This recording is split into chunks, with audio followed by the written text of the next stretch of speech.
Hello, my friends. Going to start today with a story and a reflection. And this story comes from September back in 2001.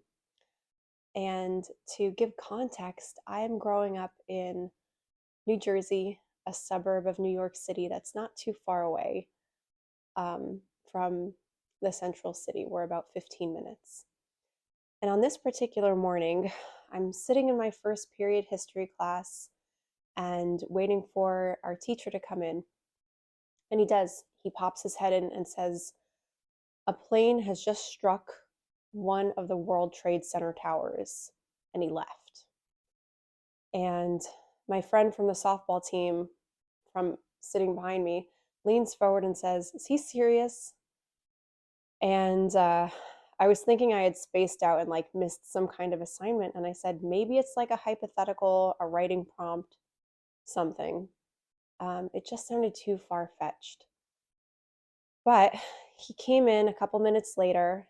He had been watching a news broadcast in the one of the rooms with a TV, and he shared the information with us that the second tower had been hit by a plane, and that they were calling this a terrorist attack. And I can't help but go back to that day and remember certain aspects. I remember the fear. I remember friends trying to reach out to loved ones. Being in a suburb of New York, a lot of our friends and family and just people we knew worked in the city. And they would commute in on the bus, on the train, and we couldn't get in touch with them. And even in the aftermath of something that was so horrendous and so scary and filled us with such panic, we've seen time and again the negative polarity, we'll call them, try to create fear, try to create chaos, often succeeding, but there is a beautiful opposite to that that always manifests. And what I remember of this time was that something devastating happened, but it didn't crush our spirits. What we saw instead were communities coming together to support one another. We saw enormous outpourings of love and generosity, of caring for our neighbors, of loving people just because they were there. There are amazing stories of kindness that were born out of such a disaster, something that was really meant to shake us into such fear that we wouldn't be able to access our souls and all of the divine wisdom that comes from our souls. And so I want you to take heart during these times of shakeup and fear, because just because a weapon is formed against you, as in the Bible, just because a weapon is formed against you by a negative force that might have a goal of making you scared, making you helpless, it's not true. And these weapons formed against us are not going to prosper. They're not going to take us down. They might take our bodies, they'll never take our souls. And they can't take away that humans always rise up and can find love for one another. And that is a task that you are charged with, that I am charged with, that even the people that you don't think are going to rise to the occasion, they do, they can.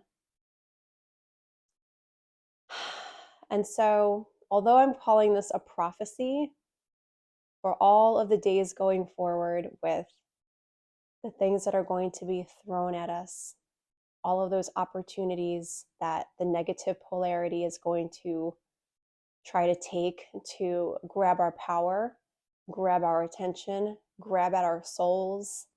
They're not going to win. They don't win. They can't win. Because when you're operating that low in your frequency, you can't win. Love is an exponential force. It builds on itself, it multiplies. It would be like taking a candle, lighting it up, and surrounding it with mirrors. We get to be the people that demonstrate coming through with love. Doesn't mean that fear is not there. The fear might be there, but you can take action with love. You can go love your neighbors. You can help your neighbors. You can stay buoyant even in the chaos. And that's how we win. And we do win because we already have won. We've already won. And so please take with that what you will. Go forward. We're going to prosper. This is a new year. This is 2025. And I'm not taking this video down, so you might find it in the future. They don't win. Love wins. Love is so much stronger. And with that, my friends, I want to remind you that I love you and that you are not a thermometer, you're a thermostat. And people can tune into the love that you have. You just need to be conscientious and bring it forward. Attend to it, make it felt in your heart, and let people rise up to meet you there rather than pulling you down like a crab in a bucket. You can set the energy for what's coming into our lives, whether it feels good or it's scary or it's bad, whatever it is. We can attune our thermostats to love.